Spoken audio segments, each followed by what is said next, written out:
Pemirsa, begitu susahkah seseorang menahan emosi hingga memicu tindakan verbal maupun fisik? Lantas bagaimana cara mengendalikan emosi diri yang tak jarang diikuti dengan rasa penyesalan di kemudian hari? Selengkapnya kami hadirkan dalam Dialog Nusantara Siang berikut ini.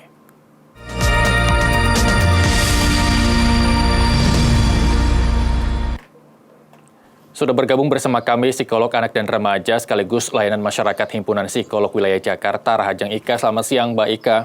Selamat siang, Mas Irsal. Ya, terima kasih sudah bergabung bersama kami di Nusantara TV. Mbak Ika, seperti informasi yang tadi kami hadirkan, kita lihat dari sisi pelaku. Apakah emosi ini di dalam diri seseorang lumrah adanya atau mungkin ada sesuatu yang bisa menyebabkan seseorang bisa kembali menahan emosi tanpa meluapkan kekesalan begitu? Iya. Kalau emosi itu sebenarnya ada beragam dan sebenarnya setiap manusia pasti punya. Tetapi ketika seseorang sangat mudah terpancing emosinya hanya kondisi atau keadaan yang sangat sederhana seperti dalam berita ini, maka kemungkinan yang terjadi adalah orang tersebut mungkin memang pernah mengalami trauma atau suatu kejadian yang tidak menyenangkan. Jadi pengalaman dia mengakibatkan reaksi dia terhadap situasi yang sederhana tadi menjadi berlebihan. Begitu kira-kira Mas Yusuf. Baik, berarti ini kadar emosionalnya sudah melebihi tingkat yang bisa ditahan mungkin begitu Mbak Ika? Betul sekali. Setiap manusia mempunyai batas toleransi dan pada orang tersebut batas toleransinya sangat rendah atau sangat minim. Baik, apakah emosi memang selalu berujung kepada hal yang negatif, Mbak Ika? Enggak lah tentunya ya.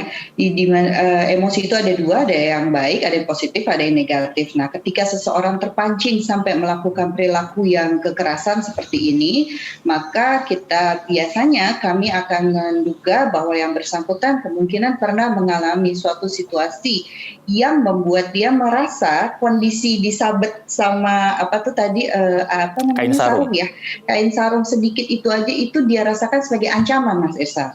Jadi pada saat sabetan itu terasa di dia, kan si adik bilang sedikit gitu ya, karena dia lihatnya atau merasanya tenaga dia juga tidak cukup besar. Tapi buat orang yang pernah memiliki pengalaman yang terkait dengan sesuatu yang menakutkan, maka itu akan terasa sangat besar. Dan Baik. Itu mungkin dia rasakan sebagai ancaman, begitu. Baik, apakah tidak punya waktu yang cukup untuk melihat apakah ancaman ini benar adanya secara sengaja ataupun secara tidak sengaja ketika dengan refleks dia memberikan reaksi kepada anak tersebut? Ya, baik. Dalam kondisi seseorang pernah mengalami peristiwa traumatis, maka bagian otak yang aktif adalah bagian otak yang dinamakan reptilian brain atau bagian otak yang hanya berfungsi untuk untuk bereaksi terhadap sesuatu rasa yang dirasakan tidak aman. Jadi dia hanya bertahan begitu, tidak menggunakan bagian otak yang memiliki kemampuan untuk berpikir. Nah, untuk berpikir ini orang perlu tenang. Nah, ketika dia merasa terancam, sesaat dia hanya akan bereaksi untuk menjaga keamanannya saja, begitu.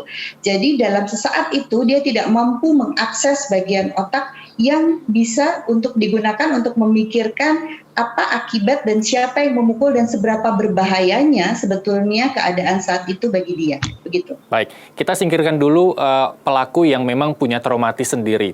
Bagaimana dengan pelaku yang tidak pernah mempunyai trauma sama sekali? Apakah ada tahapan reaksi ketika dia mendapatkan perlakuan yang mungkin kita bisa bilang sebagai ancaman bagi dia begitu, Mbak Ika? Baik, kalau seseorang tidak memiliki pengalaman traumatis, kita asumsikan reaksinya akan seperti ini. Akan terasa sesuatu di sensasi kulitnya, di badan, lalu dia akan mengirim ke otak ya, mengirim rasa, dia akan cek-recek dengan memori yang pernah dimiliki.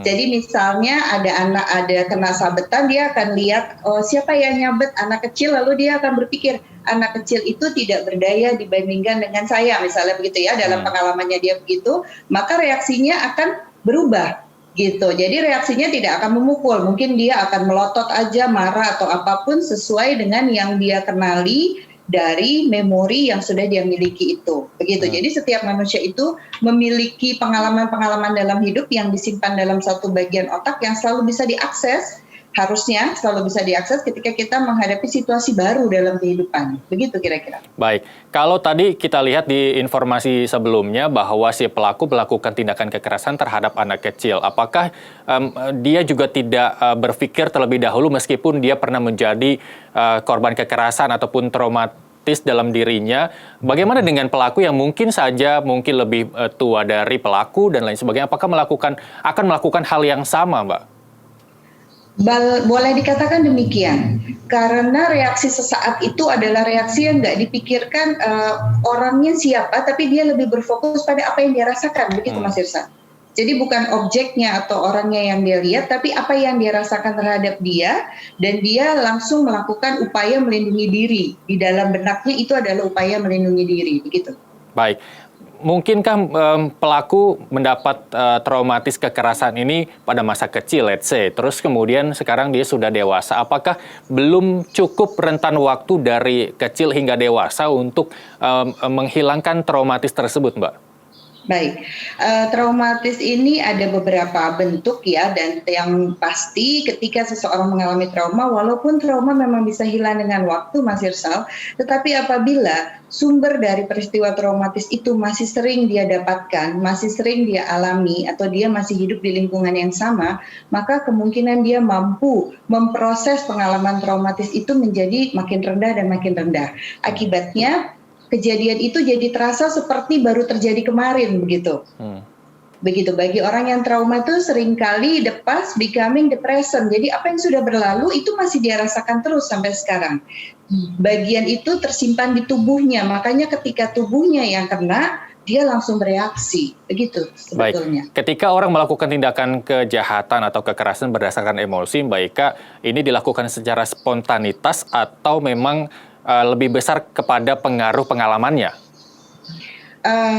Dua-duanya ya, dalam arti begini, setiap kejahatan yang kemudian karena faktor emosi ini memang beragam, kita nggak bisa, kecuali ada kasus spesifiknya kita baru bisa jawab dengan pasti. Tetapi kalau ditanya seperti tadi, maka dua-duanya, karena pengalaman mempengaruhi bagaimana seseorang bereaksi secara langsung. Artinya, tindakan spontan seseorang tidak lepas dari bagaimana pengalaman yang pernah dia alami sejak kecil sampai sekarang. Begitu. Dan satu lagi, bagaimana kemampuan dia dalam melakukan regulasi emosi atau mengontrol emosinya. Baik, kalau tadi Anda menyebutkan kadar emosional dalam diri seseorang memang ada takarannya. Takaran setiap orang berbeda-beda. Apakah itu ada patokannya untuk menilai berapa kadar emosi dalam diri seseorang ataupun dalam diri kita sendiri? Apakah masih bisa menilai berapa kadar emosi kita, Mbak? Baik, sebenarnya kadar emosi itu sangat relatif ya pada setiap orang. Tapi kira-kira kalau orang dikatakan emosional, biasanya kondisi dia ada dalam kondisi yang sudah boleh kita katakan tekanannya terlalu banyak, jadi terlalu stres begitu. Nah, alat ukurnya tentu ada, untuk mengukur seberapa stres seseorang tentu ada, tapi itu harus kita ketemu dengan ahli ya supaya bisa diskor begitu. Tapi secara umum, apabila reaksi seseorang terhadap suatu situasi dirasakan berlebihan dibandingkan dengan rata-rata orang di sekitarnya, maka ada kemungkinan dia mengalami tekanan ini atau sudah berlebihan untuk bereaksi terhadap emosi tersebut, begitu. Baik, apakah ada dampak terhadap kesehatan mental seseorang ketika mungkin pelaku yang barusan kita lihat bisa meluapkan emosinya secara tiba-tiba? Lalu bagaimana dengan orang yang tidak bisa meluapkan emosinya secara tiba-tiba? Ada dua perbedaan dampak kesehatan mental nggak sih, Mbak, terkait dengan emosi ini? Betul, sangat ya. Artinya kesehatan mental itu memang sangat kontinum, jadi dia bergerak-bergerak begitu. Nah, ketika seseorang tidak mampu meluapkan emosinya, maka sama buruknya dengan orang yang terlalu mudah meluapkan emosinya. Karena tadi saya bilang kita harusnya punya kontrol. Kita harus punya kontrol untuk tahu gitu, kapan kita bisa dan boleh meluapkan emosi pada siapa, dengan cara apa, dan seberapa itu akan mengganggu orang lain di sekitar kita. Begitu. Baik, pada tahap apa begitu seseorang membutuhkan bantuan, let's say psikiater untuk menentukan apakah dia sudah tidak bisa mengontrol emosinya sendiri, Mbak Ika. Tapi jangan dijawab dulu, Mbak Ika, karena kita harus break sejenak. Pemirsa Nusantara yang akan kembali usai jeda.